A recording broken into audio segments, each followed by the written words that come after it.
I would like to formally introduce our guest speaker for the night, and she is none other than Fatima Nefertiti, or better known as Queen Nef. She's a passionate health and wellness advocate, and she's the founder of Wellness is Life. As a certified yoga nutrition coach, Queen Neff has dedicated her life to promoting holistic well-being through the integration of mind, body, spirit, and nutrition.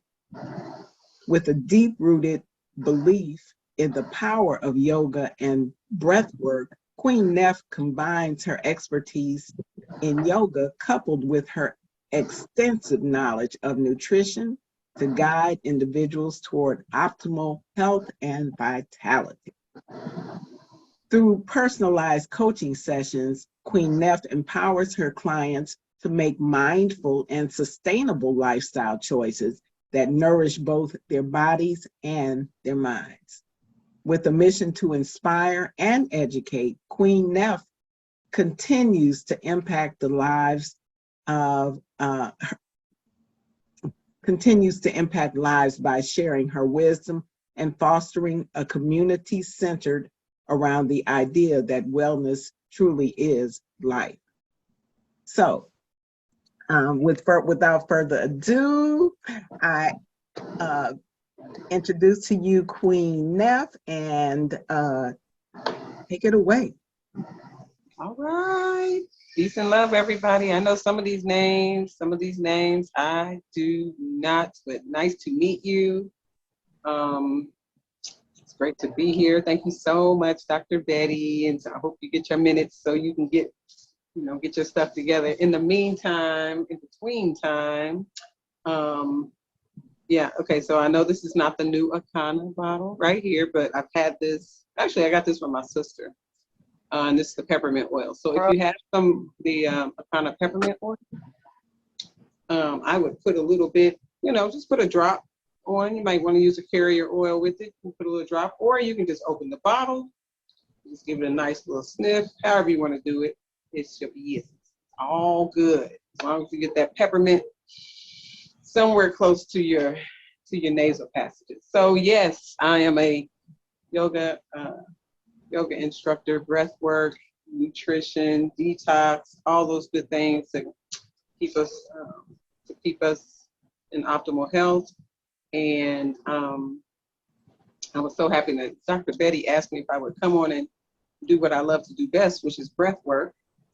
And what we're going to do is we're going to talk a little bit about how the brain, how oxygen, it's going to be a very brief conversation because most of this is going to be us actually doing the act of breath and oxygenating the blood. So the oxygen supplies, of course, nourishment to the blood. Blood supplies the blood is supplied to the organs. The organs are happy to get this nourished, oxygenated blood so that it can produce these amazing cells. The cells are going to do what they need to do because they have, received this oxygen. And the oxygen is what helps us to relax. It helps us to calm ourselves down, get to that parasympathetic space.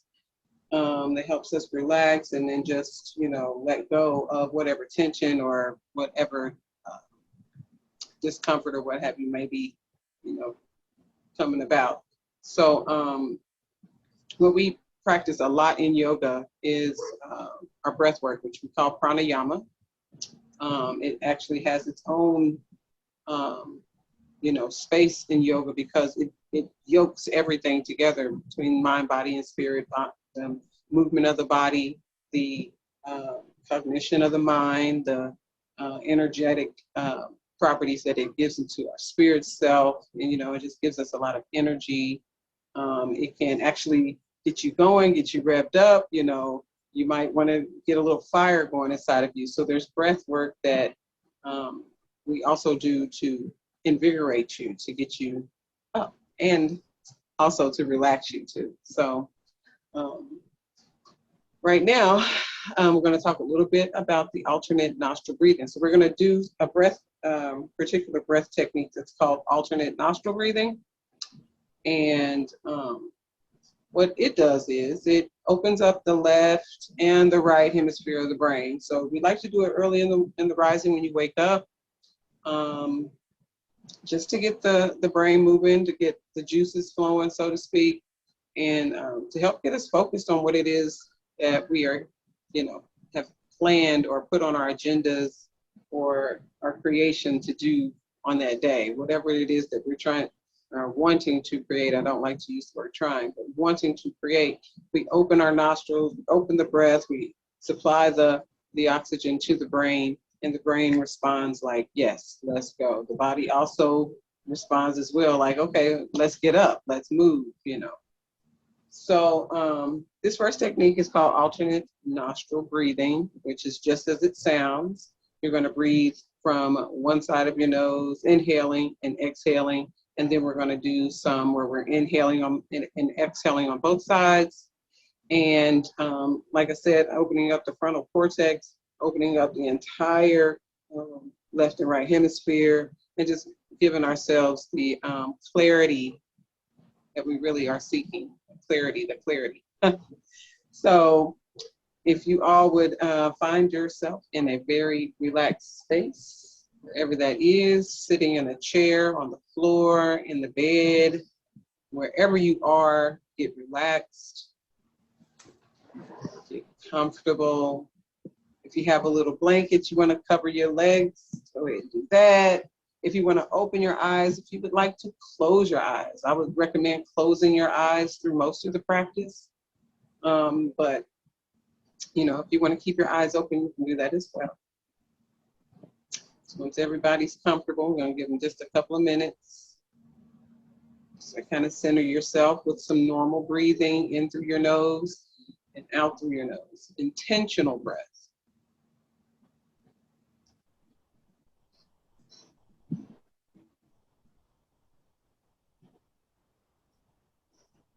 Just to center our mind, just to bring attention to our breathing.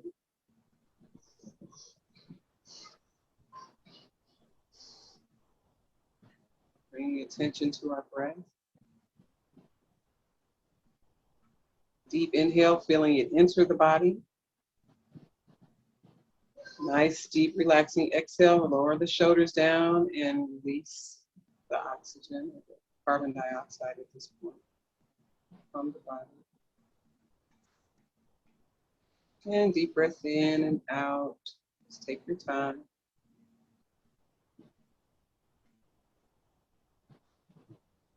It's probably the first time today you've actually sat down and paid attention to your breath. And if it's not, then I applaud you. And if you're doing it right now, I applaud you as well.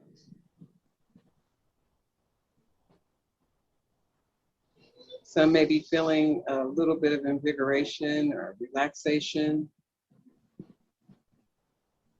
According how deep you're breathing in.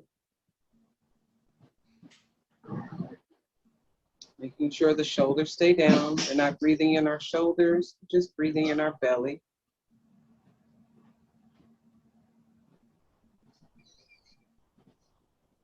Breathing in and out.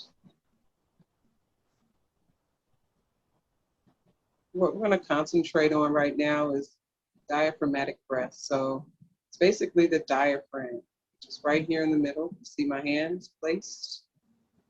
I have my right hand placed on top of my diaphragm, and my left hand is placed right below my belly button.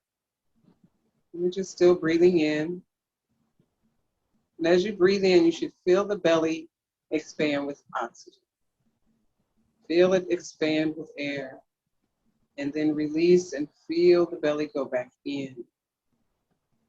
So you're going to breathe into your belly like it's a balloon, and you're blowing up the balloon. Breathing in through your nose, filling the belly. And exhaling through your nose, pressing oxygen.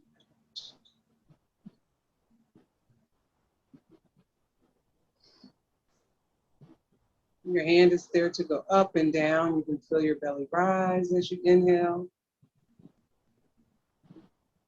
and decrease as you exhale.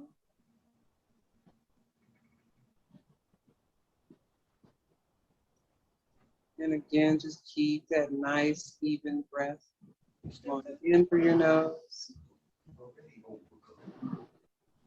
into the belly and out of the belly, out through your nose. Relaxing your shoulders. Yeah, but I already cooked it. Relaxing your neck. And you cooking it again. It don't heat up. It heat up. And exhale last time. Keeping a nice normal breath. I want you to take your right hand off of your diaphragm, and you're going to take your index finger and your middle finger and lower them down. So it brings your hands to this position here. So you have your index and your middle finger down. If you're not able to do that, you can lower the 3 middle fingers and just use your pinky and your thumb. If you can, let's use your ring finger and your thumb on the right hand. Now we're going to go into our alternate nostril breathing. Okay? So you're going to take your thumb and place it over your right nostril and breathe in through your left.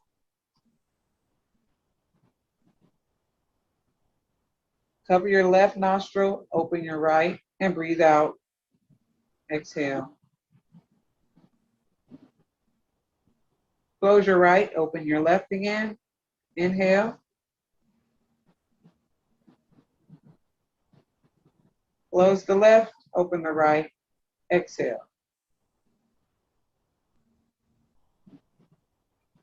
Again, close the right, open the left. Inhale. Nice deep inhale into the belly. Close the left, open the right. Exhale.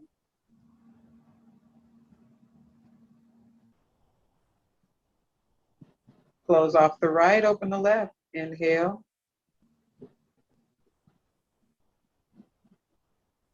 Continue to close the left, open the right. Exhale. One more time. Close off the left, right, open the left. Inhale. Deep inhale. Close off the left, open the right. Exhale. And release your hand down. You're going to keep your fingers just that same way. Now you may notice it's a little more open if you have the peppermint on your hands. You're inhaling that peppermint, so it's really going to help to open up that left hemisphere, that left side of the brain. Okay, so you may feel like, wow, okay, I can breathe really clear on the left side. The right side is ready for some action. So we're going to take the fingers again, fold them down. Place, this time your left nostril is going to be closed, and you're going to inhale through your right. So go ahead and place your hands there, and then you can inhale through the right. Nice deep breath, get it in there. Close off the right, open your left, exhale.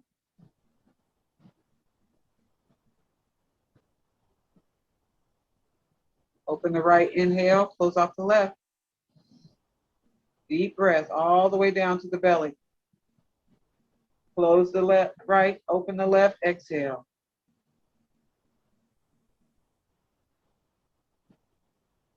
Close off your left, open the right. Inhale. Deep inhale, relax your shoulders. Close the right, open left, exhale.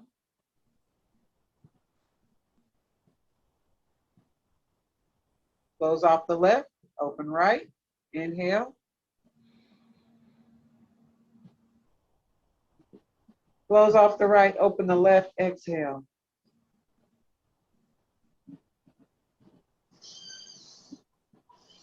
And release your fingers down. Breathe in through both nostrils, inhale. And exhale through your nose. Again, deep inhale through your nose. And exhale through both nostrils.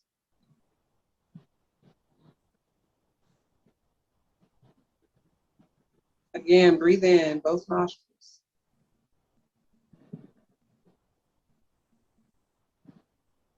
And exhale both.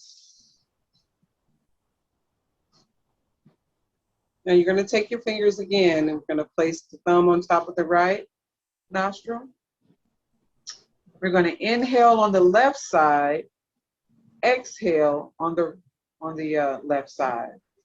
Okay? So inhale. Breathing into the belly, as much oxygen as you can pull in. Exhale, left side.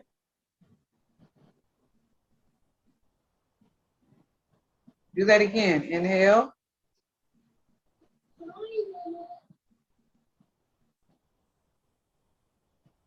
And exhale.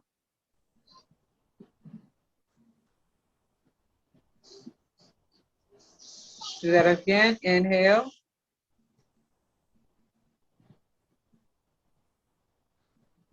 And exhale. Two more times. Inhale.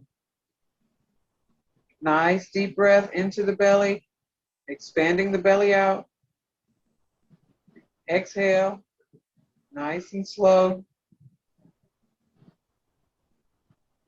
Feel the belly go all the way in on the exhale. Inhale. Hold the breath. And exhale. Okay, you can take your fingers down. Get a lot of oxygen in. Might feel a little lightheaded, might feel a little airy. I don't know. You have to let me know at the end how you feel. So we're going to take in some deep breaths and exhale and inhale.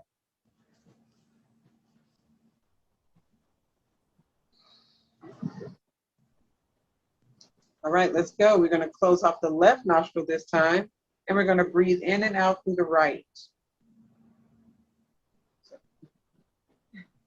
You ready? Inhale through the right.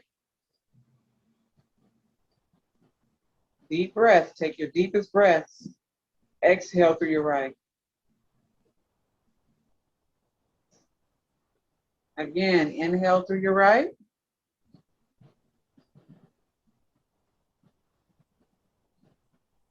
And exhale through your right.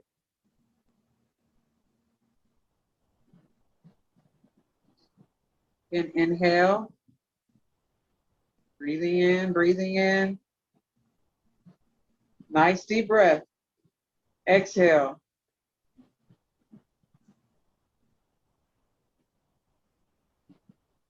Inhale in.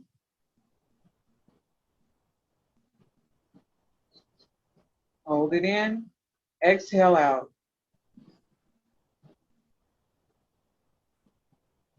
And this is our last time. Inhale on the right.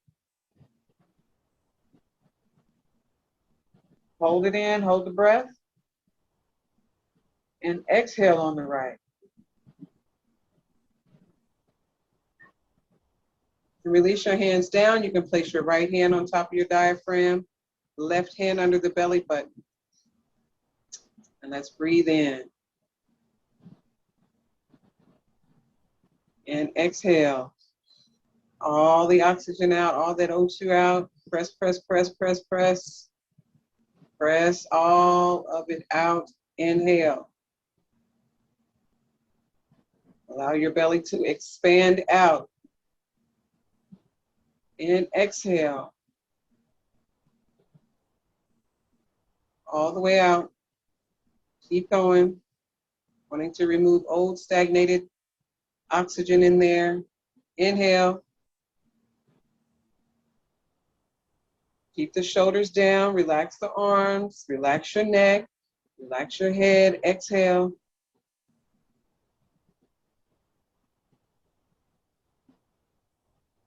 Inhale again.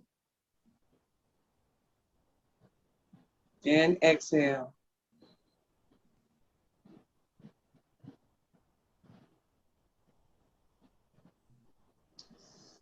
Okay, so right now we're gonna bring you back up a little bit with some energizing breaths. So I want you to take your fingers again. So we're gonna put the index and the middle fingers down. Keep your ring finger and your pinky up and your thumb. So what we're gonna do is we're gonna do a 3-part breath in on one side and a 4-part breath out on the other, okay? So it'll go like this. You're gonna close off the right, inhale. Close off the left, exhale. So it'll be 3 and 3, 3 and 3. Inhale. Close off the left, open right, exhale. Switch it. Inhale, 3 parts. Close it off, exhale, 3 parts. Speed it up, let's go. Inhale. Close it off, exhale. Inhale. Close off the left, open right, exhale. Really squeeze the belly in when you exhale. Inhale. I'm gonna breathe into the belly, breathe into the chest, the middle chest and the upper chest. Exhale. And let the belly go in. Inhale, belly goes out, chest goes out. Open the right, exhale. Out. So the belly goes in. I know it's a little confusing, right? Squeeze on the right. We're gonna inhale through the left, 3 breaths. Close off the left, open the right, exhale, 3 breaths. Let's do it one more time. Left open, 3 breaths. Right open, exhale, 3 breaths. Now we're gonna switch it. Inhale, 3 breaths on the right. Exhale, 3 breaths on the left. Inhale, 3 breaths on the right. Exhale, 3 breaths on the left. Inhale, 3 breaths on the right. Exhale, 3 breaths on the left. One more time. Inhale, 3 breaths on the right. Exhale, 3 breaths on the left. All right, so put your hands down. Breathe in. Yes, you might have to clear your nose. You might have to blow it. You may feel clear. You may see your stuffy somewhere. Hopefully the peppermint will help open up everything. Have to get some cleansing breaths in there, removing some of that mucus from the nose. And you may even find yourself clearing your throat. So our last one is going just to be visualization. So you're just going to place your hands down on your lap or off to the side if you're laying down. And you're just going to breathe in through your nose and out through your mouth, okay? But when you breathe out through your mouth, you're going to make the sound of ha. So it's going to be like this.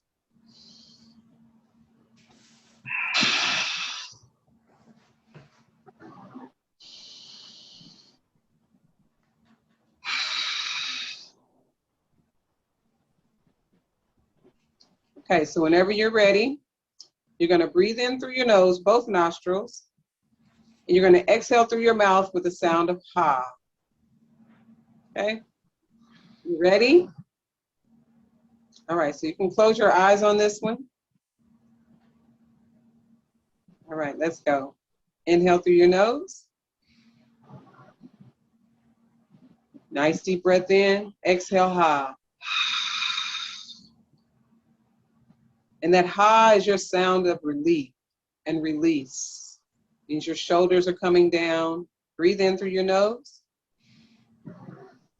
It means you're coming into a parasympathetic rhythm. Exhale, ha. Just continue that breath in through your nose. Breathe in nice and deep. Fill the lungs, the upper and the lower. Need it all. The whole lung needs your oxygen. And exhale, ha. You're going to do this breath at your own pace, but nice, long, deep inhales. Long, deep exhale, ha.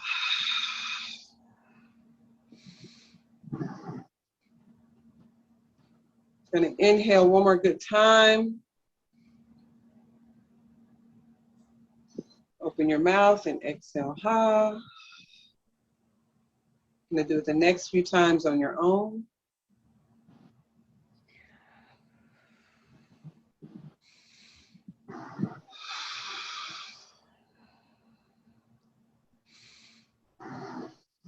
Think about letting go. Exhale, ha. Calming the spirit, calming your mind. Replenishing the body.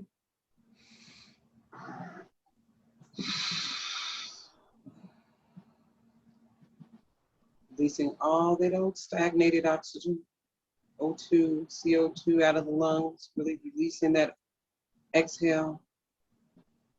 Nice deep inhale. Keep breathing. Exhale, ha.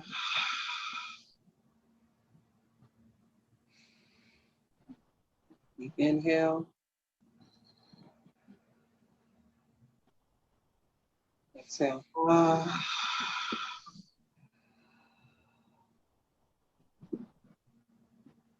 And a deep inhale.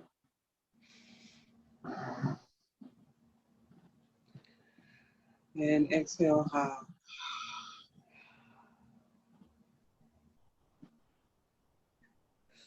Now just your normal breath. Your eyes still closed. No tension in the body, releasing any tension in the shoulders and the arms. Releasing any tension or stagnation in the fingers.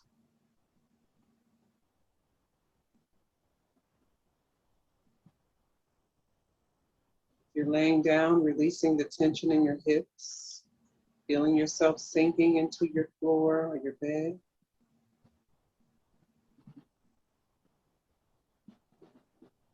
Release the forehead, release your eyebrows.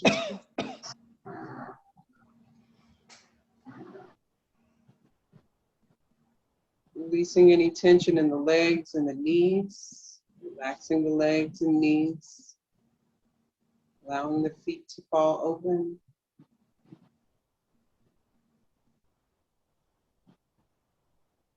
Breathing in and out at your own pace.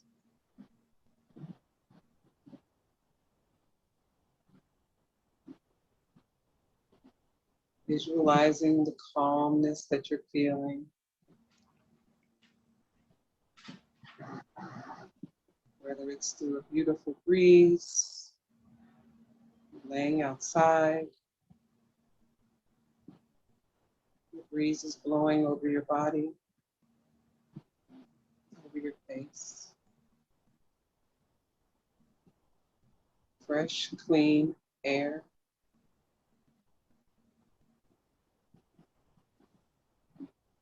Being mindful of the lungs and giving the lungs all the oxygen that it deserves.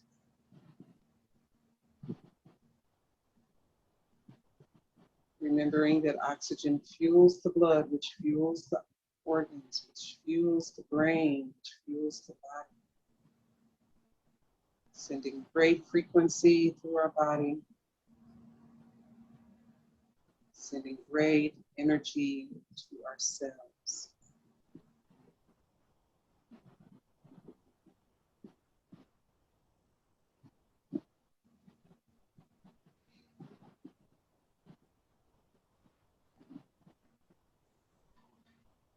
All right. So now you can open your eyes, blink a few times, check in with yourself, see how you feel. Can you breathe deeper now? Do you feel energy?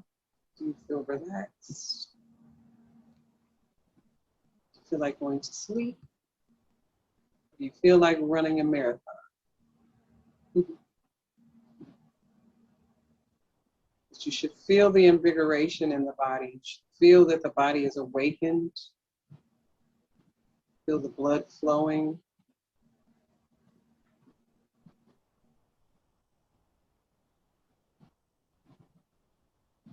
So remembering, to just breathe, take those moments to breathe in and out throughout your day, when you're on computers, when you're in the car, anytime, when you're in the bathtub, in the shower. It's a good time to have your oil, your peppermint oils or your eucalyptus oil or lemon oil, and take in those nice deep breaths. Do your alternate nostril breathing to open up the brain, to wake it up in the rising so that you can be clear-headed, you can be energetic, you can be positive thinking, strategic in the way that you move throughout your day. Oxygen is life. If you ain't breathing, you ain't living. So breathe in and breathe out and enjoy every moment. Thank you so much for having me on, Dr. Betty.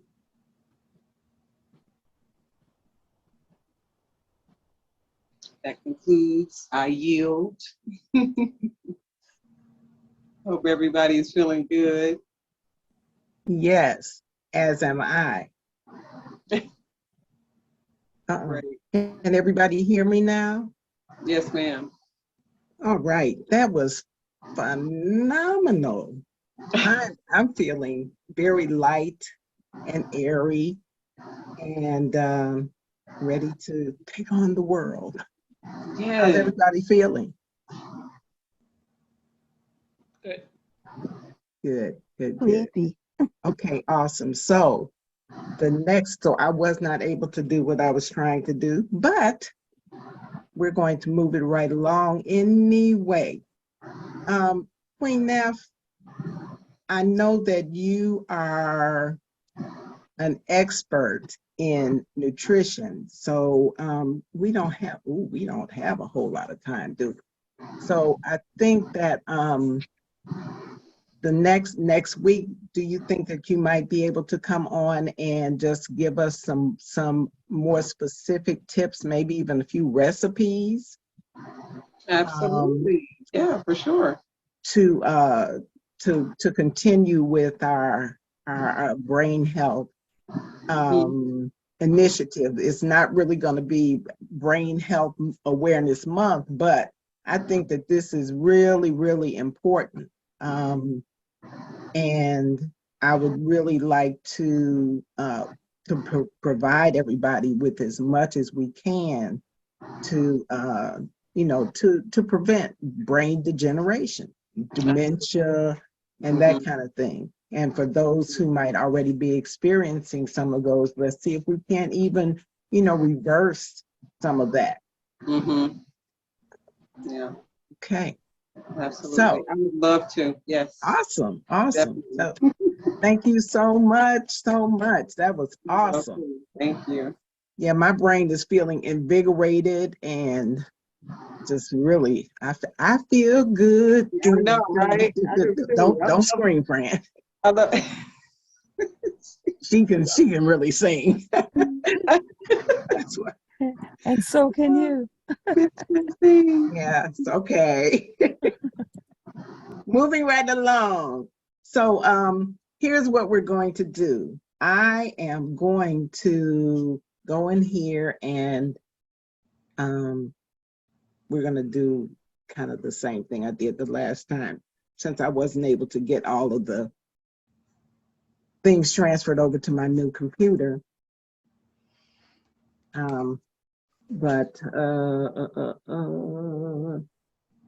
Let me get on Zoom. Hold on one moment, please. Let me get on Zoom there.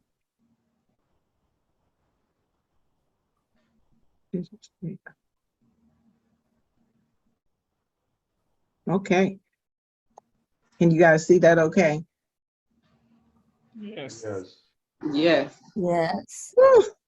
Okay, so we're not gonna have a whole lot of time, but I really thought that was important for you guys to experience Queen Neff's experiential experience. So just a little bit about brain health. So the goal is to provide you with some information about the brain so that you can understand that the brain can be regenerated. Yes, it really can heal itself. And so brain regeneration is really an important concept in today's world because the brain is the command center for the nervous system, and it really is the center of all the body's functions and all of the systems of the body. And it's essential in memory and learning and mental energy and mood and the prevention of mental health issues as well as neurodegenerative disorders. So even though most of our brain cells are formed in the womb and during infancy, the newest research shows that the brain is able to regenerate itself and create new cells throughout your life. And so this means that we can keep our brain health, our mental energy, and our memory going in a positive light as long as you know, even as we age. Because most times, you know, they say, oh, don't worry about it, you know, those senior moments, the memory problems, they come with age, but that doesn't have to really be the case. Okay, so I'm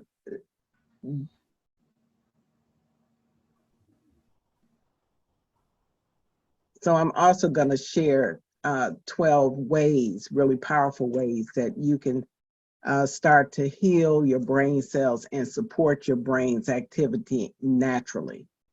Neuroplasticity is the ability of the brain to reorganize itself both in structure and in the way that it functions. And so this just shows you some of the ways in which the brain actually changes. You've got your neurogenesis, which is the, let me do this. Okay, we've got your neurogenesis, which is the continuous generation of new neurons and certain in certain parts of the brain. And then you've got new synapses. That's where you build new cells and experiences that create new neural connections or new neural pathways. You've got strengthening of the synapses, and that happens through repetition, through repetition and practice, which also strengthens those neural connections. And then you've got weakened synapses, which relates to the connections in the brain that aren't used. And when you don't use them, you know what they say, if you don't use it, you lose it. Well, that is exactly what happens.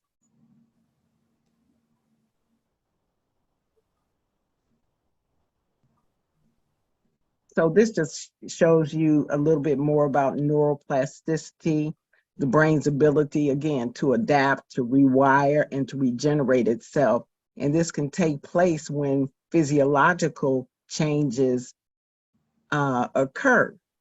And those are things like DNA regulation and transcription, microglia, activity that's the micro connections within your brain.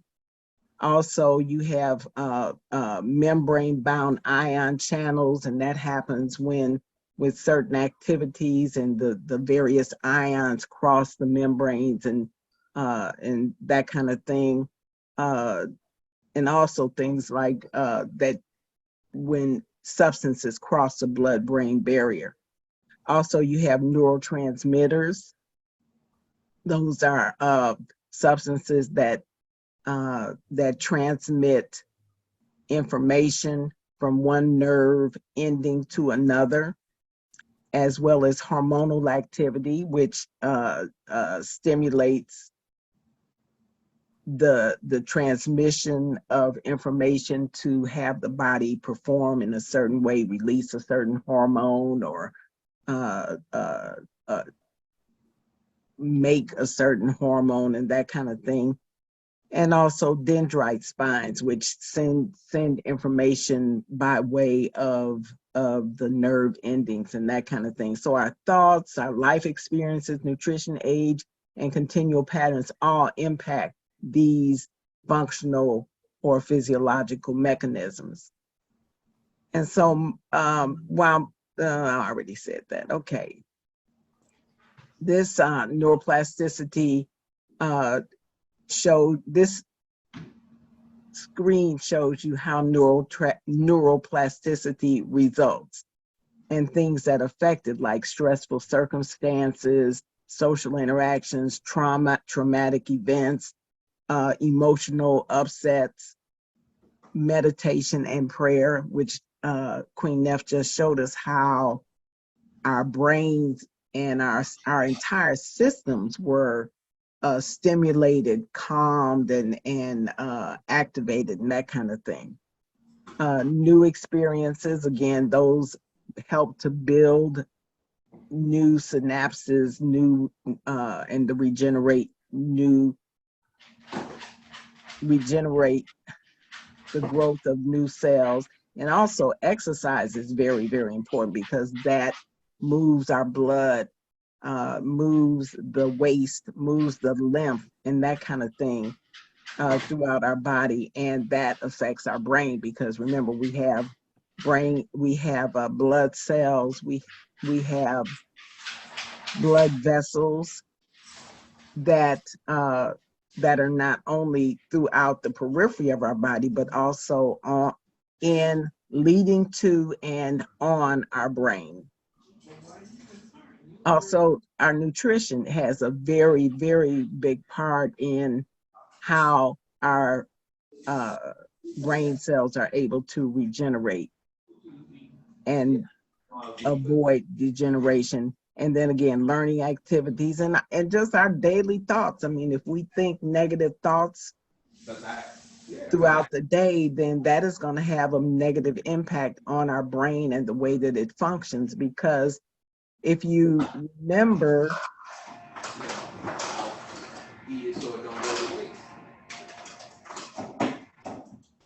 That's why I ain't want you burning my stuff up.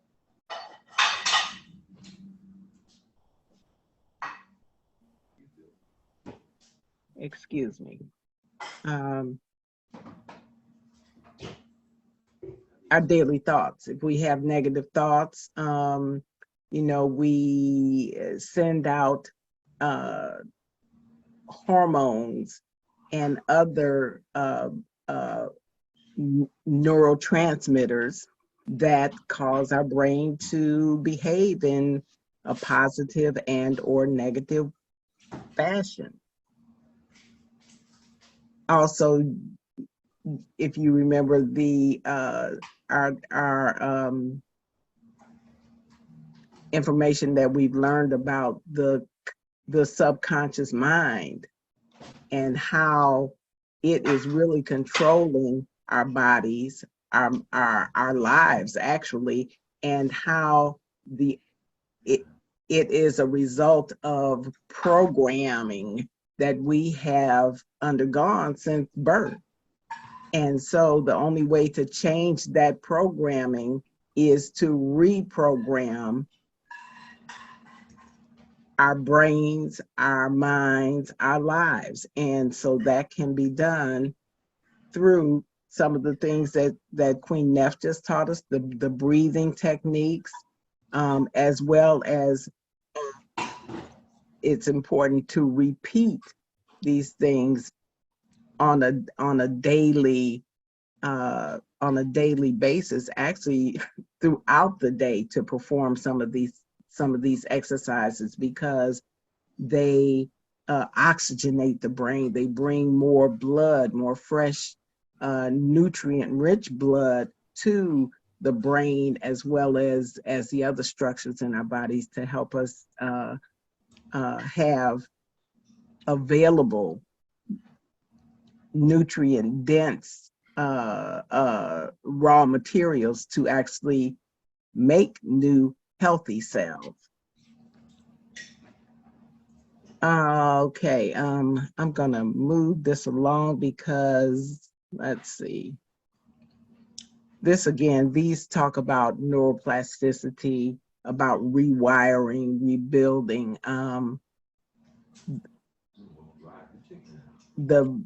the brain cells within our body. And actually, again, we really do control, it's called brain-derived neurotropic growth factor. And it's the key to the neurochemical that is actually responsible for the growth and maintenance of our neural connections. And so through this, these brain-derived neurotropic growth factors, it helps our brain to adapt and to learn. It improves all forms of plasticity, not only in our brain, but throughout our body. And we actually have control over the levels of this brain-derived neurotropic growth factor through our nutrition. And listen to this very carefully. Sugar is a poison. It's a toxin. And sugar even reduces this BDNF, and it reduces its levels while fasting, the ketosis and the omega-3 fatty acids actually improve these levels. So when we take in sugar, and believe me, we use tons and tons of sugar as individuals, and because not only the added sugar that we put in our food, but the sugar and glucose and carbohydrates that are utilized in the foods that we eat, especially if they're processed foods. I mean, the amounts of sugar and sugary foods that we take in are tremendous. I mean, like tons of sugar, literally. And I think that's going to be one of the topics for one of the upcoming webinars, because we have no idea how much sugar we actually take in and the effect that it's having on our bodies.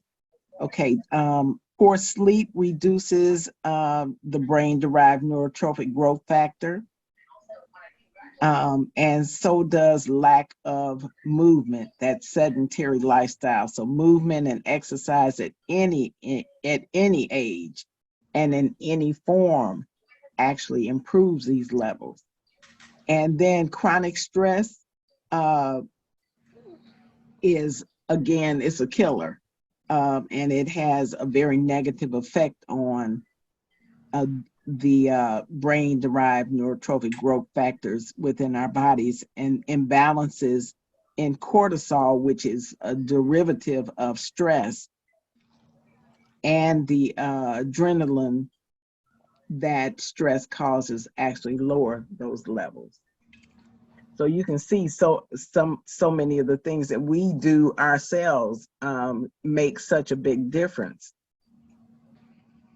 So in terms of brain degeneration, because our brain is such a powerful organ, we really have to do all we can to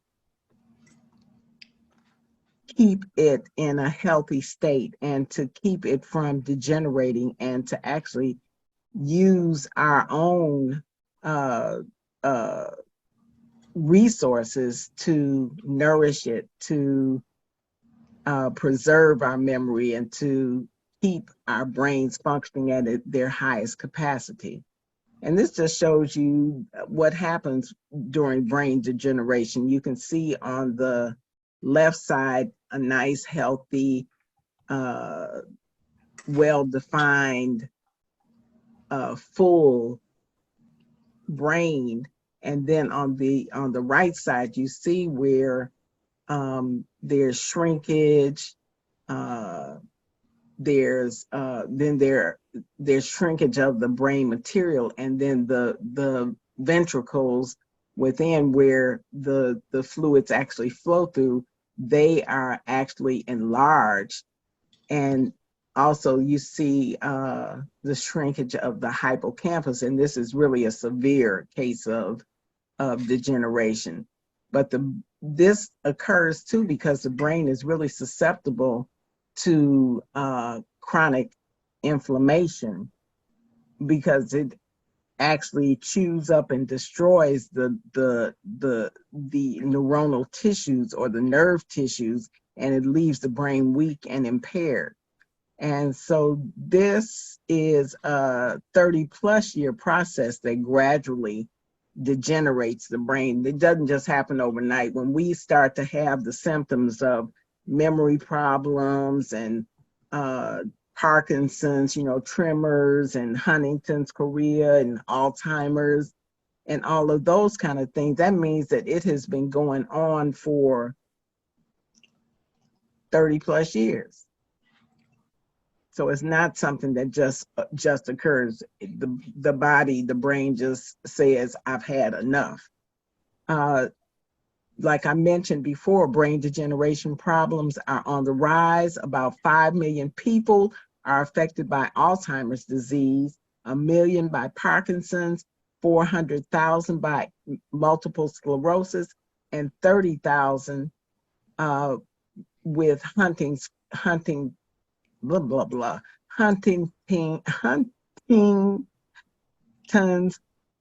disease. It's a form of chorea. It's a form of ataxia, as well as 30,000 with ALS, amyotrophic lateral sclerosis. And this is just in the United States alone, not to mention across the world. So symptoms of brain degeneration are memory loss, forgetfulness, confusion, mood changes, loss of inhibition, anxiety, apathy, and agitation. And new symptoms can actually develop as the condition worsens over time and as it progresses. Here you see pictures of, again, gradual degeneration of the brain, and it gives you somewhat of a timeline when the disease and their symptoms start to show up.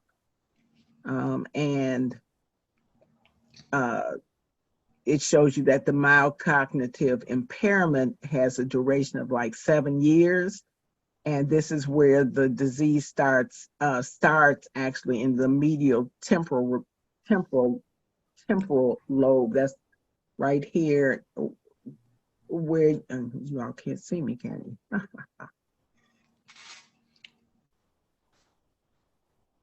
You all know where the temporal lobe is here?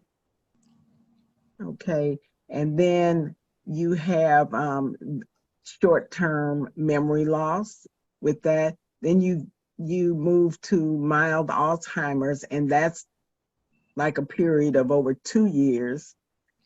And really what starts to happen is that the degeneration starts to become more diffuse and affect more and more parts of your brain over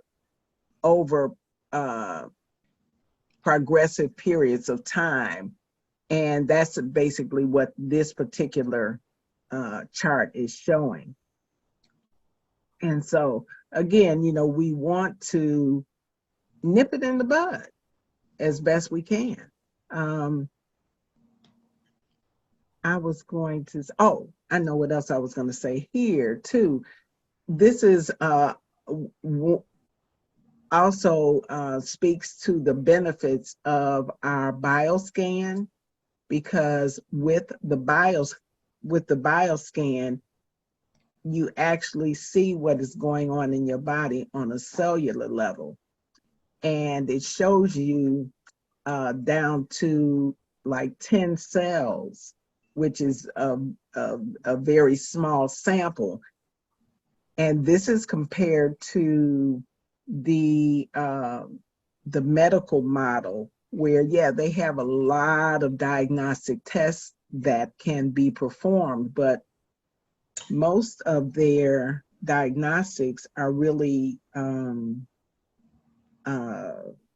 calibrated, so to speak, at 30% function, or 30% function. So we have our cells start out at 100% energy, 100% function.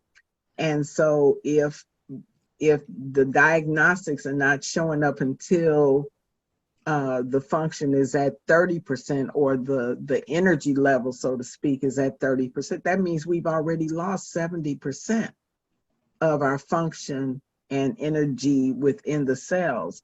And so by utilizing the bioscan to see what's going on the cellular level, you can catch these decreases, these degenerative processes at a much earlier point in time, and that way you can do something about it long before many of these symptoms start to show up. And that is not only with the brain, but that's also as it relates to,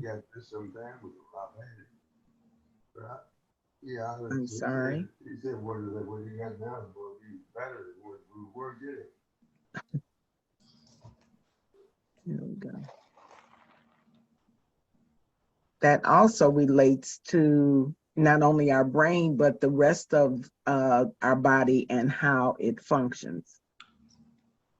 So the major causes of brain degeneration are blood sugar imbalances, environmental toxicities. You know, we're exposed to a tremendous amount of electromagnetic toxins by way of our cell phones, by way of our the pesticides, the herbicides.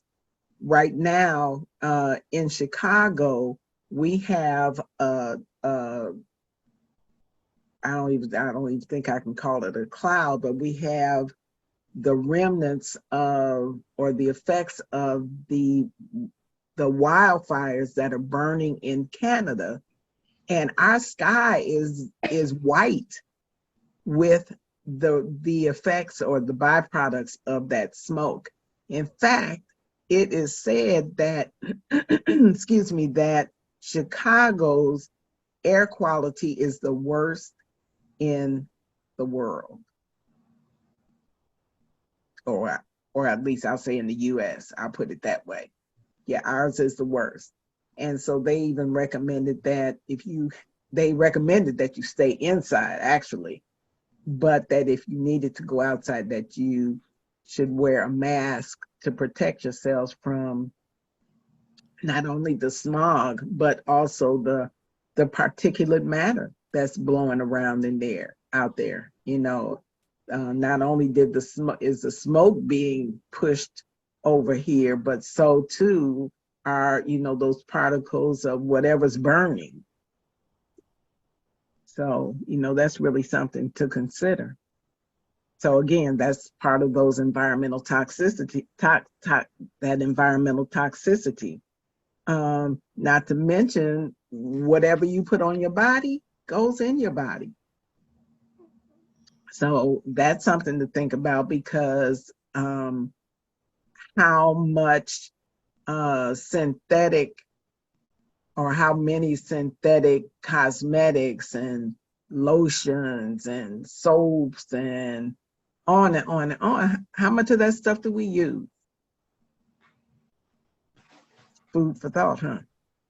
Okay, and then also chronic stress. I mean, we barely get a break from stress. Uh, the normal fight or flight is, you know, you're in the jungle, you see a lion or a tiger, and your body revs up, uh, adrenaline courses through your body because you need to either get ready to get some hat or stand and fight. And then when the lion or the tiger is gone, then your body goes back to its normal functioning. But that's not happening with us. You got the boss, uh, you know, making all kinds of trouble for you. You got your coworkers, you got your children, you got the bill collectors, just all manner of stressful experiences that just kind of never let up. And so that means that our bodies are always at attention, always waiting for the next shoe to drop, always waiting to either engage in that fight or run away. So that also contributes to some of the poor sleep quality that many of us have. Excuse me. Ooh, I went outside today. I did try to wear a mask some of the time, but seems like my throat is having a little issue here. But again, that stress has a tremendous effect on the quality of our sleep. Hence, CBD. You know, our CBD products help not only to allow us to manage our stress better, but also help to relax us, to calm us down, to improve the quality and the quality and the depth, I even want to say, of our sleep.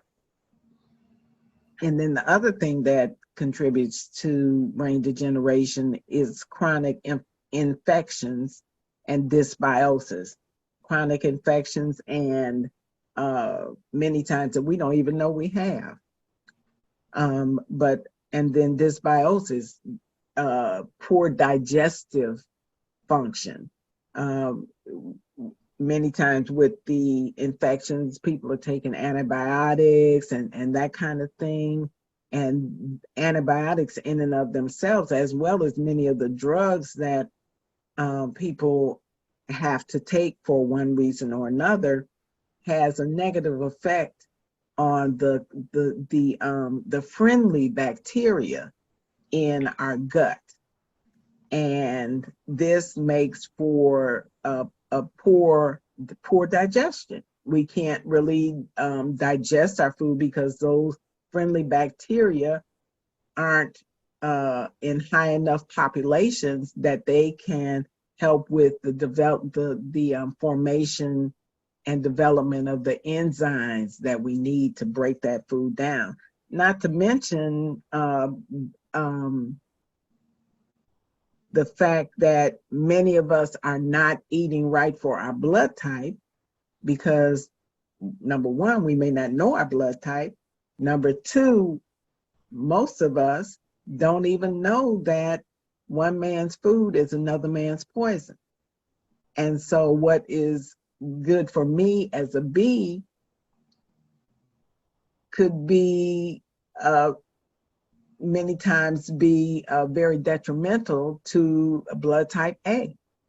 And so what happens is when we eat these foods that are against our blood type, many times we're taking in lectins, and these lectins and other food derivatives are causing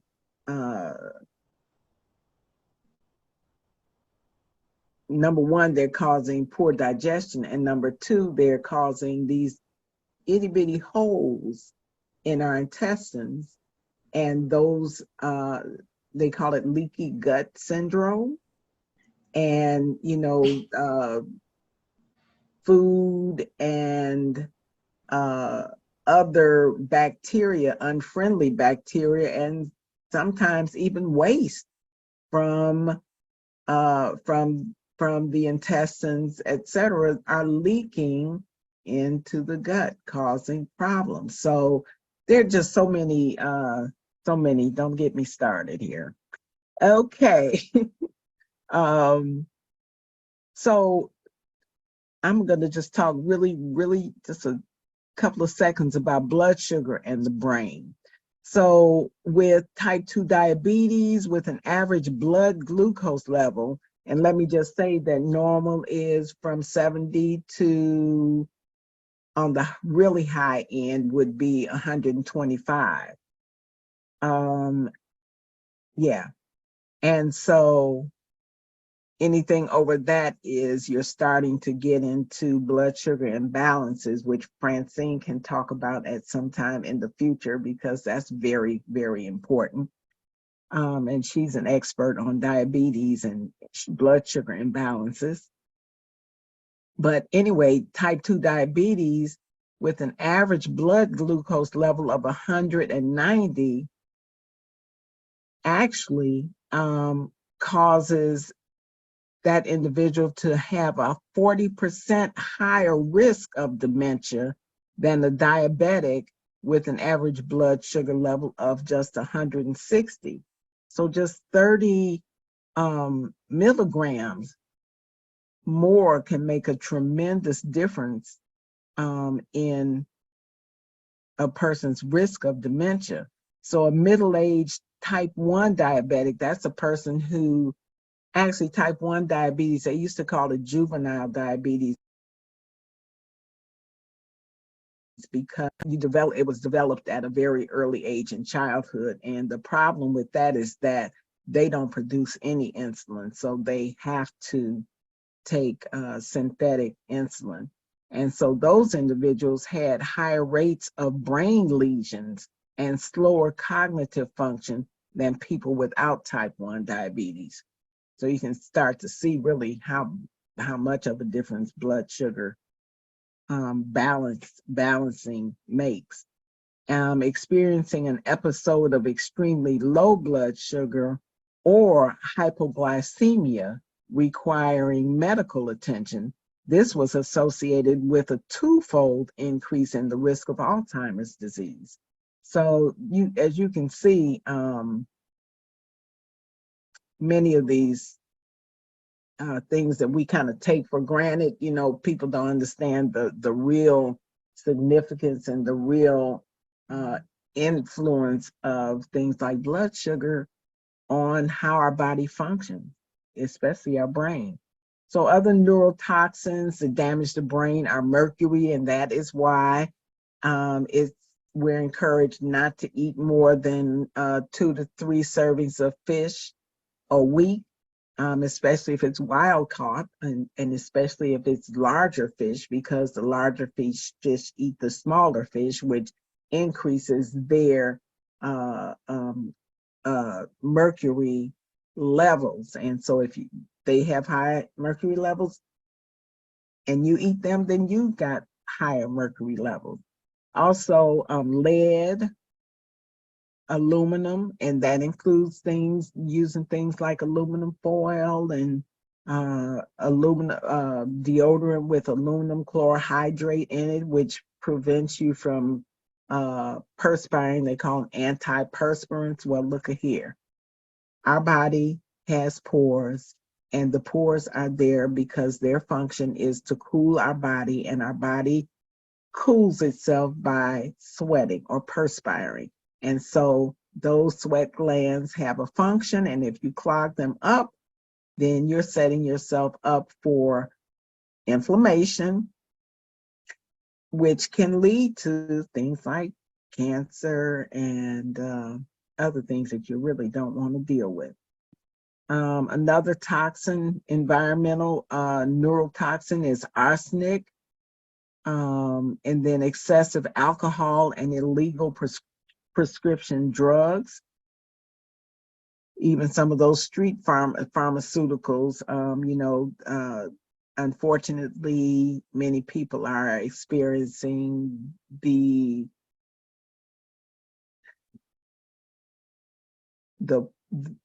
evils of street drugs, where people are putting things like fentanyl in the marijuana and other things, selling people uppers and downers with everything but the kitchen sink in them, that many times has a very detrimental effect in terms of poisoning your brain or your nerves, your nervous system. Another one is fluoride. So fluoride has it's kind of a double whammy. I know that it's put in toothpaste and even in the water and that kind of thing, with the intent to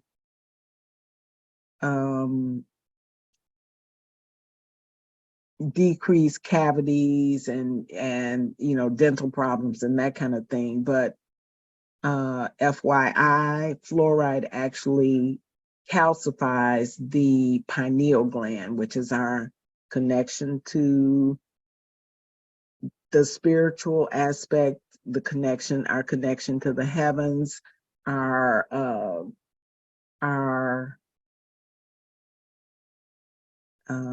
what is the word I'm looking for? Our antenna, okay? Our telepathy, our antenna, our ability to gather information from the environment. Yeah, that's a whole nother story.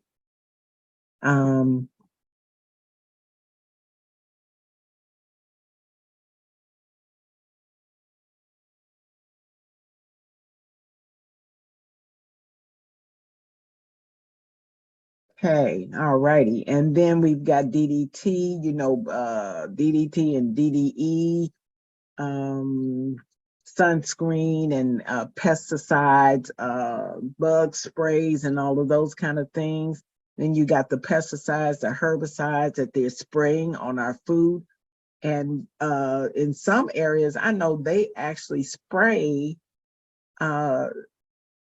just spray the environment to keep the mosquitoes down and that kind of thing. So we're just constantly inundated with these chemicals, these synthetic chemicals at that. Then polychlorinated biphenyls, the PCBs in the sprays and that kind of thing. And then the aspartame that if you just read the labels on things, even things like gum, diet drinks and that kind of thing. Aspartame is a neurotoxin. And so it can have effects of degenerating your brain and your nervous system. Monosodium glutamate, or MSG, if you like Asian food, especially Chinese food, they use a lot of it. And that is none other than, remember accent, the white powder you shake on stuff to bring out the flavor? That's MSG. And it causes problems with the brain. It's a neurotoxin. Can cause tremors, forgetfulness, depression, all manner of symptoms. It's other neurotoxins are flame retardants, especially the ones that they put on the kids' sleepwear and what have you, to prevent as a flame retardant in case there's a fire, the kid won't burn up. There are just so many. We have no idea how many toxins, how many synthetic chemicals are being we're exposed to. And then you've also got aromatic hydrocarbons from things like paint and spray paint, and even uh, um, these flame retardants that they put it on your furniture, in the carpet, all kinds of things. So you can see that we're just inundated with it. Not to mention the perfumes. I mean, it goes on and on and on. The stuff you put in your hair. Read the labels, guys. Read the labels. So the other thing that's really an issue or a major health problem is living a sedentary lifestyle. It contributes to chronic organ disease, lower back problems, blood clots, misalignment of the skeletal system, of the spine, chronic fatigue, muscular degeneration, as well as decreased brain function. The amygdala in your brain is responsible for emotional processing. So when you're under stress and your amygdala, blah, blah, blah, signals your hypothalamus, which is its response will increase your heart rate, heighten your senses, leads to heavier breathing, greater oxygen intake, increases your cortisol levels, and all of those kind of things that have a negative effect, especially the cortisol as it builds up in the body. Then we also talked about sleep and the importance of it. So sleep really allows your brain to detox. So people that are, burn the candle at both ends of the stick are really doing their brain a disservice. Science shows that sleep is critical for your brain cells to do the following things: detoxify metabolic waste, get rid of dysfunctional neuronal cells, rebuild new neuronal connections, reset the balance of the neurotransmitters, and improve neurotransmitter receptor sensitivity. So I'm not going to go through all of these, but again, if we don't get enough sleep, even our brain can't, flush out the toxins, flush out the inflammation, and clean out the dirty cells and that kind of thing. And then we talked about, I just want to go back just briefly. There's a glymphatic system that flushes out the dirty fluid and the molecules from the inside of the brain tissue through a network of pathways. And this clean cerebrospinal fluid replaces it, as it's like an exchange system. Dirty out, and in comes the clean. Well, the lymphatic vessels that surround the brain deliver the waste to the lymphatic system. And this allows the body to rid itself of the toxins, the waste, and the unwanted materials. One good, really great exercise is not only the ones that Queen Neff just shared with us, but also rebounding. And rebounding is awesome exercise. Is very gentle on the knees. If you have knee problems, it's gentle on the back. If you have back problems, because truth be told, you don't even have to lift your feet from the rebounder. You can literally just gently bounce, and that stimulates the circulation of the entire lymphatic system. I mean, it's just really wonderful. There are even some some exercises that and information that claims, and I say they claim, not me, that you can, I'll call it undo, reverse things like cancer. Just through, the movement of the waste, because the lymphatic system is your body's sewage system.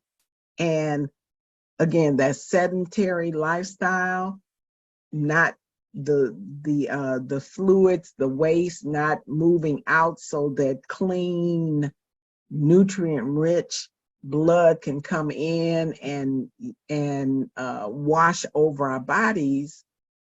If that's not happening, then that garbage is sitting there, and it's the same concept as and reason for our 21-day raw cleanse, because we have this garbage literally sitting in our digestive system.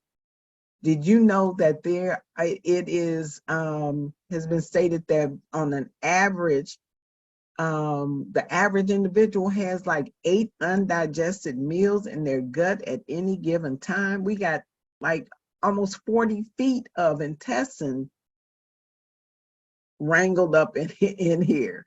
And everything that we eat has to go through all of that, through your stomach, through your small intestines, which are all convoluted. That's the word I'm looking for, convoluted. And then finally, this is where the nutrients are extracted to nourish the rest of the body, to provide the body with the raw materials to make new cells, new healthy cells. But because of the mucus that lines the intestines, because of the crud that's lining the intestines, that those nutrients can't get through. And so this is another one of the benefits of our flat belly lifestyle cleanse, because we've got our purifier, which is the liquid colonic, which flushes out, cleans out, scrubs the intestines, the entire digestive tract, and removes all of that old caked up garbage from our system.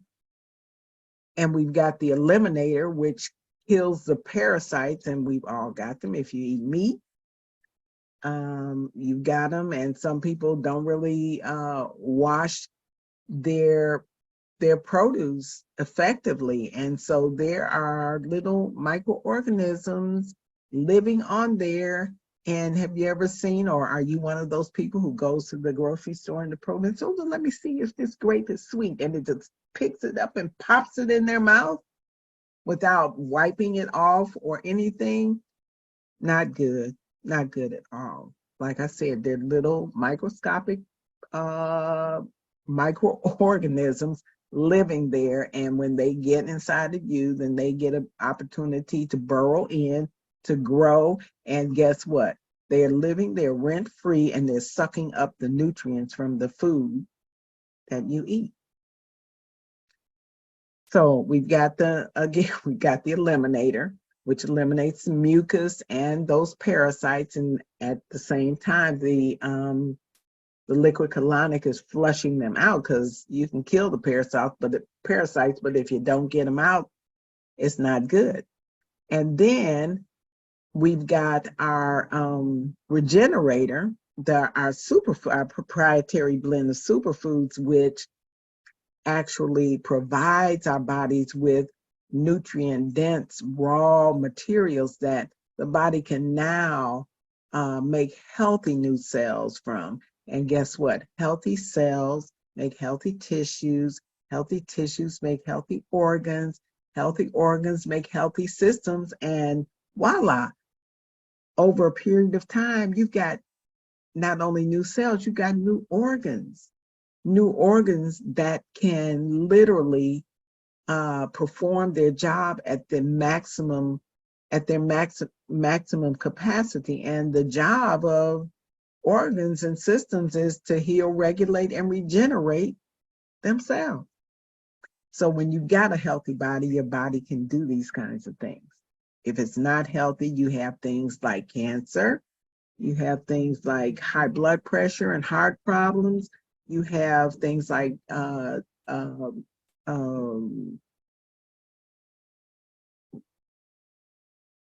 digestive problems, Crohn's disease, IBS, irritable bowel syndrome, you have lupus, all of fibromyalgia, arthritis, all of those things are a result of the inflammation, the mucus, the toxins that we carry around in our bodies. So again, I already talked about the gut. Well, I did really talk about, but the gut is considered the second brain.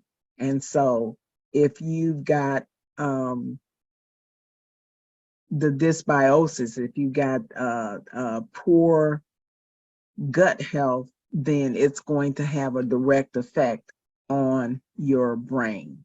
And you can see that, a healthy central nervous system function is basically the same as healthy gut function, because there is systemic communication. And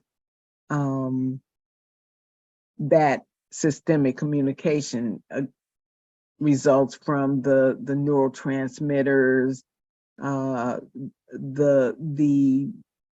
metabolites from bacteria, the cytokines from the inflammatory process. All of these things are communicated through throughout the body, from the brain to the gut, from the gut to the brain. And so these have an influence on the motility, the secretions, the nutrient delivery, that's what I just talked about, and the microbial balance. The gut has a certain balance of good bacteria as well as the bad bacteria. And the good bacteria, I think I mentioned before, is responsible for the development of a lot of the enzymes that we need to break down the food and to be able to extract the nutrients from it. And if that's not happening, then our digestion is poor. The toxins, the toxins, the byproducts, I call them fumes, they move up. They move up, you get the brain fog and that kind of thing. Not to mention, poor elimination, really foul smelling stools and that kind of thing.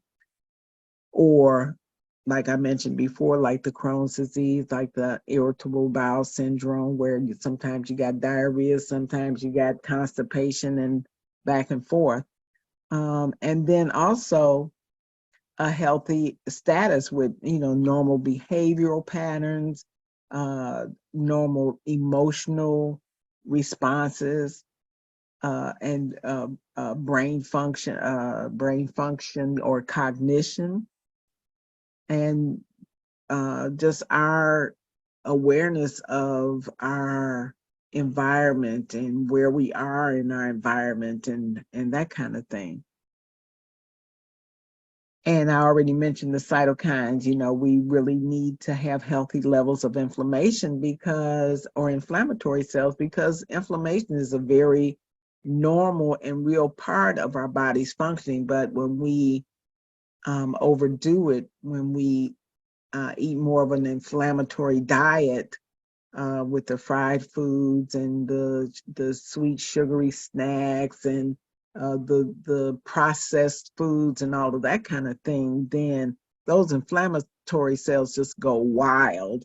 And this is where a lot of the problems start to emanate from. It's been said that disease starts in the gut, and maybe you can see why now. Okay, so anyway, I'm not going to go through any more. I think I've done enough explaining there. So autophagy is the self-devouring mechanism of the body's cells as a part of the normal functional or physiological process that involves cell death and dysfunctional components of the cell. So when the cells die, then they have to go. You know, they leave the body, and through the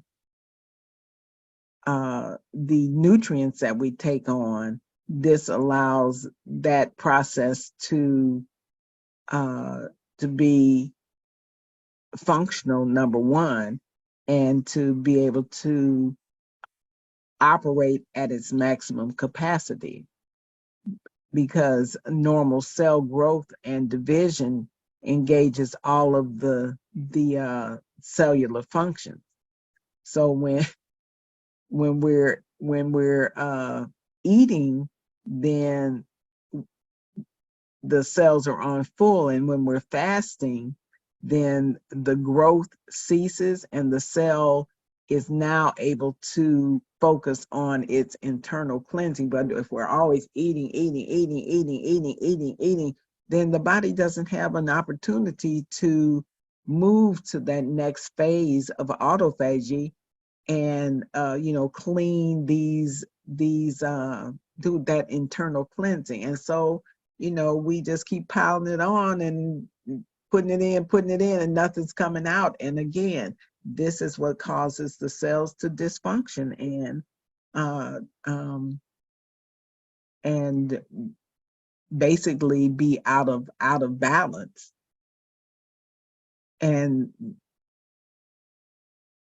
disease and dysfunction and degeneration is nothing but an imbalance. And once we reestablish and reset that balance, harmony, and synchronicity, then the body can do what it's supposed to do and heal itself.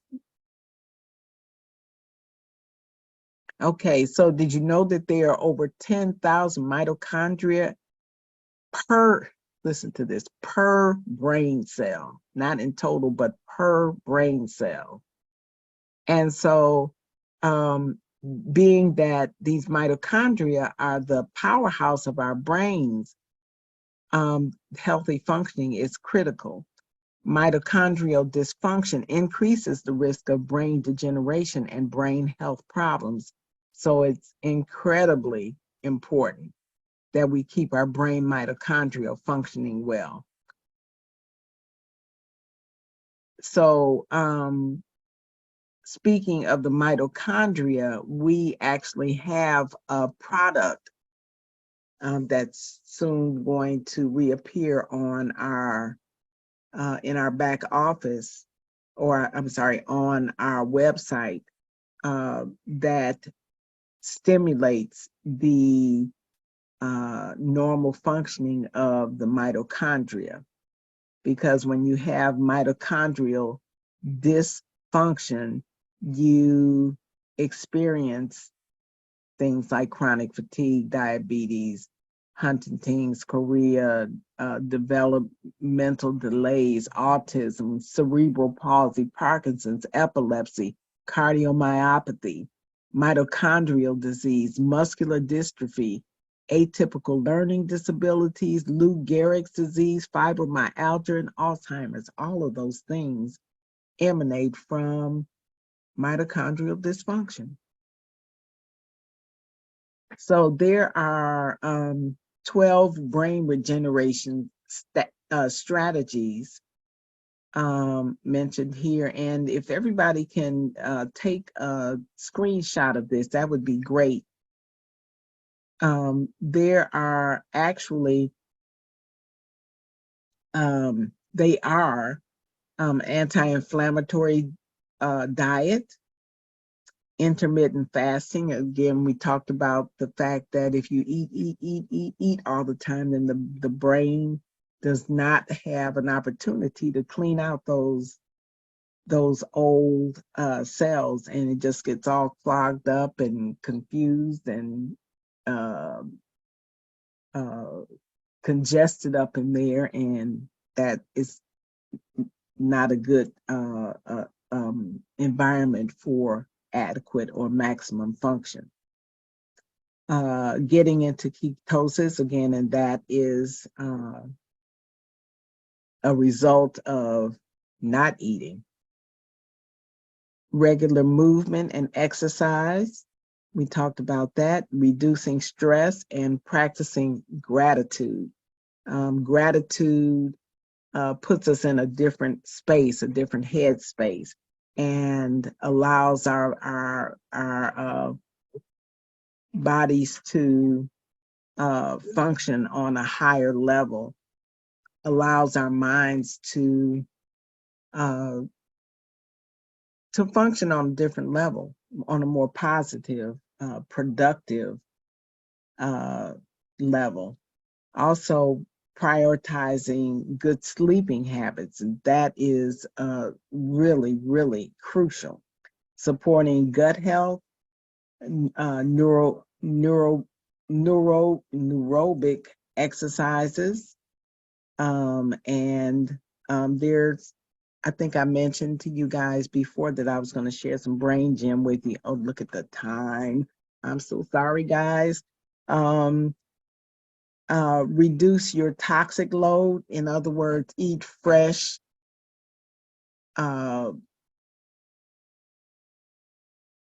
fresh and raw and whole foods as opposed to processed foods and sugary sugary sweets and foods laden with synthetic chemicals and preservatives and that kind of thing.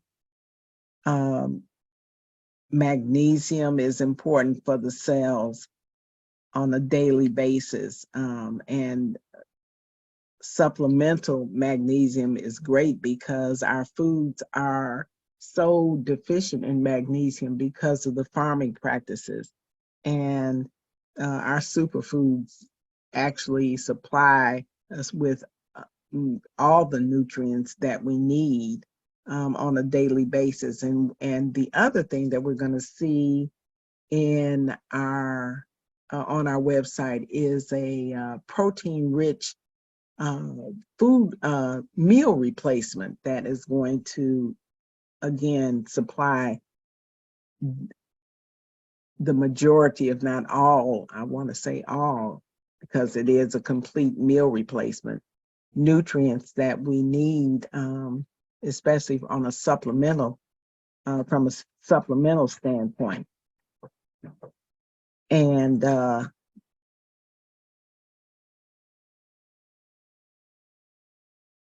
yes. So anyway, and to also use mitochondrial support nutrients, and which I mentioned we have one coming. So anti-inflammatory foods, can you guys take a, I was gonna say take a video, take a screenshot of that.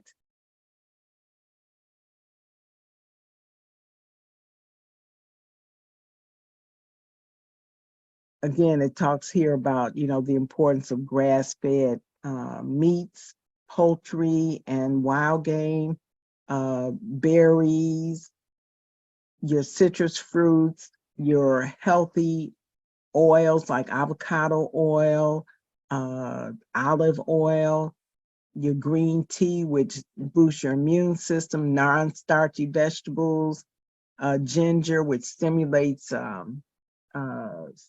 circulation and boosts your immune system. It's just turmeric, which is anti-inflammatory, wild-caught fish, which supply you with your healthy fatty essential oils. Your fermented vegetables, which stimulate, which are probiotic and actually prebiotic, and stimulate the formation of healthy gut bugs. Then coconut oil, coconut milk, coconut butter, coconut flakes. Coconut is an excellent source of essential fatty acids. And then your herbs like basil, oregano, and sage, rosemary, garlic, onions, and chives. All of those help to quell the inflammation in the body. Now, the things that support inflammation in the body is like adding gasoline to a fire, are refined grains, even whole grains on a grander level.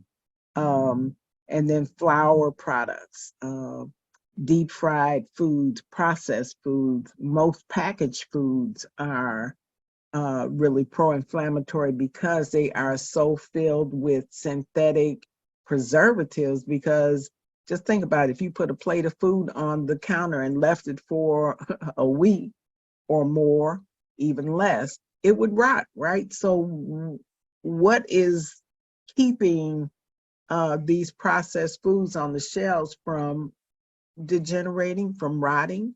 They're chemicals. And when we take them in, eat those foods, and those chemicals undoubtedly contribute to the inflammation within our body.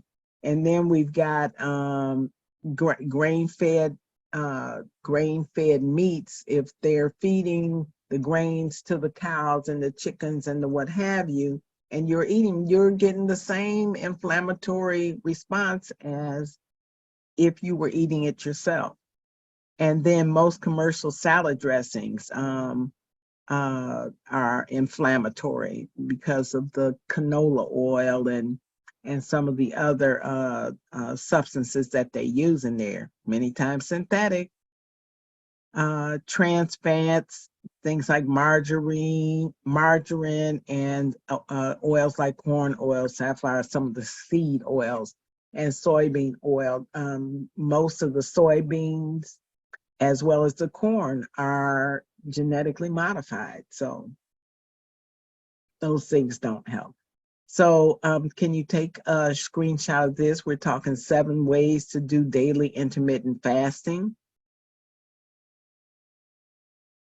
And you could also go to drjocker.com and find some of these things.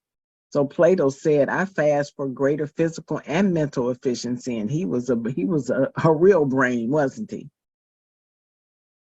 Again, fasting promotes ketosis, and it's great to do that from time to time. Again, regular movement improves circulation, stimulates the lymphatic system, enhances tissue oxygenation, balances key brain neurotransmitters, reduces stress and tension in the body, improves your mood and happiness, enhances mental clarity and memory. So movement of any sort is great. And again, like I said before, give thanks. Have more energy, and grateful people have more energy, and they're more optimistic. They're less bothered by life's hassles. They're more resilient in the face of stress. They're healthier. They have a more positive mood. They're more compassionate, and they're more likely to help others, and they're less materialistic and pretty much more satisfied with life. So tips to become more grateful. When I wake up in the morning, I think about 5 things that I'm grateful for.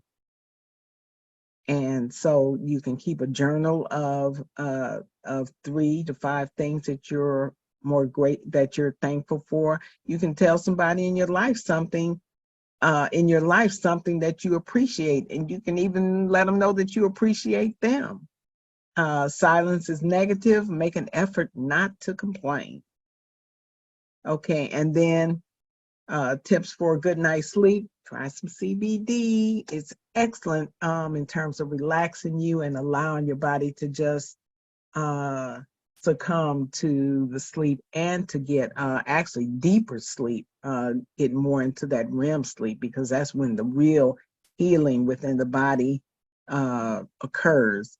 So Try not to have your room too warm, kind of keep it cool.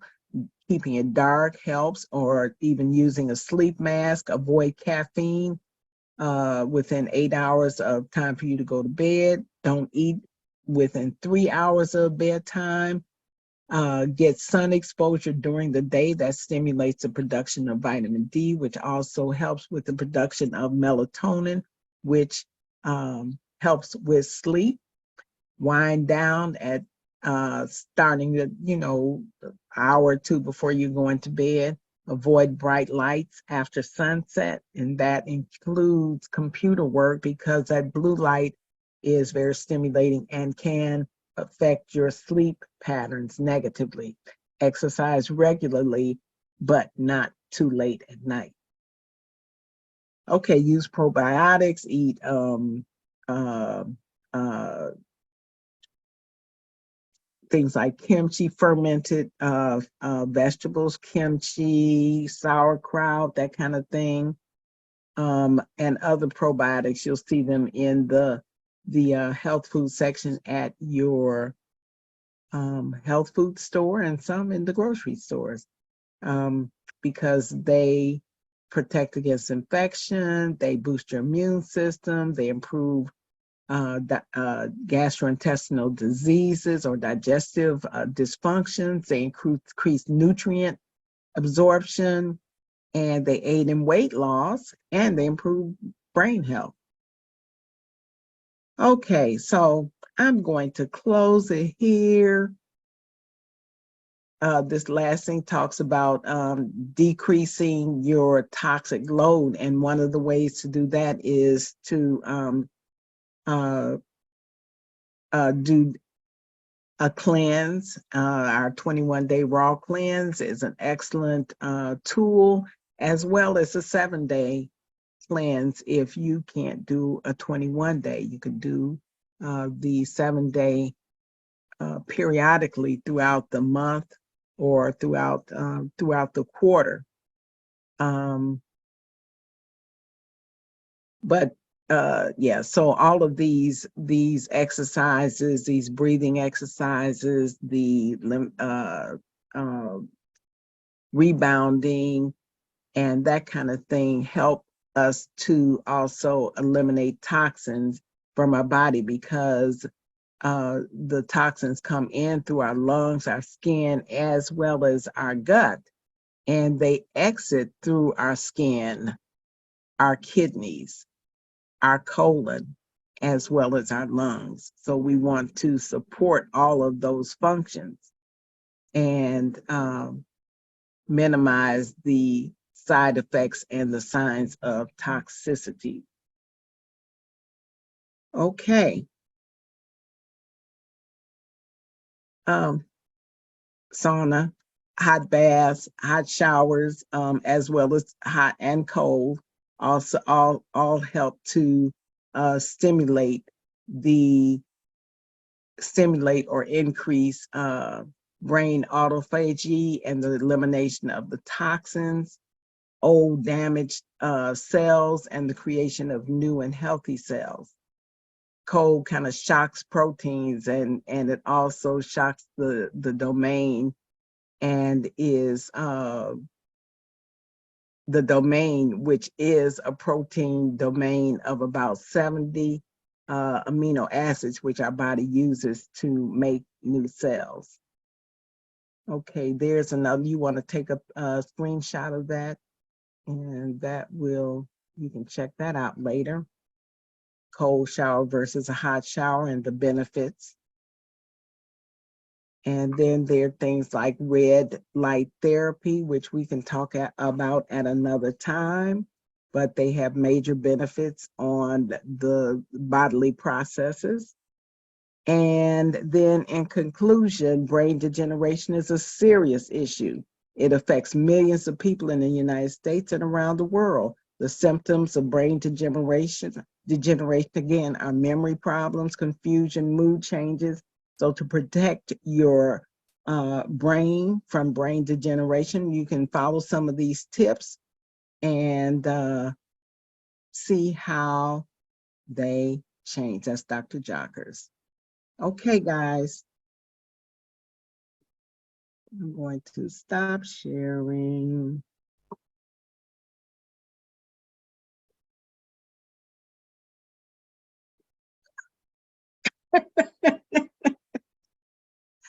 It's such a big topic. It is such a big topic. And really, I just kind of skimmed through it, but I think you all really get you get the gist of it. And hopefully these were some things that you can use, and let's keep our eyes on the prize. Let's detoxify. Let's eat more healthily. Let's exercise. Let's breathe and practice some of these exercises that Queen Neff showed us, and stay healthy. We don't really have time for questions. Hopefully we answered them all. Okay. So thanks again, Queen Neff, for all of your participation and your wisdom. And with that, Thanks for having me. you're so welcome. Let me see what this is. That was awesome, Dr. Betty. Oh, That was thank you. awesome. Let's That see was what we great. got in the chat. Somebody, yes, I did record. Can we get a PDF of this book? No, that was me. Oh, well, you know what? There's some slides that I could certainly put out. Yeah, and then too, especially of the foods, some of the exercises and that kind of thing.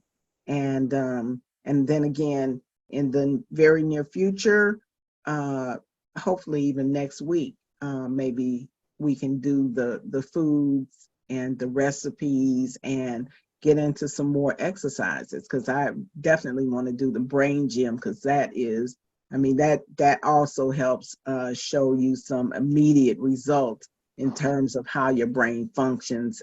And then there are actually some specific exercises for specific functions of the brain. Wow. So Nice. I'm gonna let you all go. Thank you so much for hanging in there. Wow, we still got 13 people here. Thanks, guys. I appreciate you all. Good night.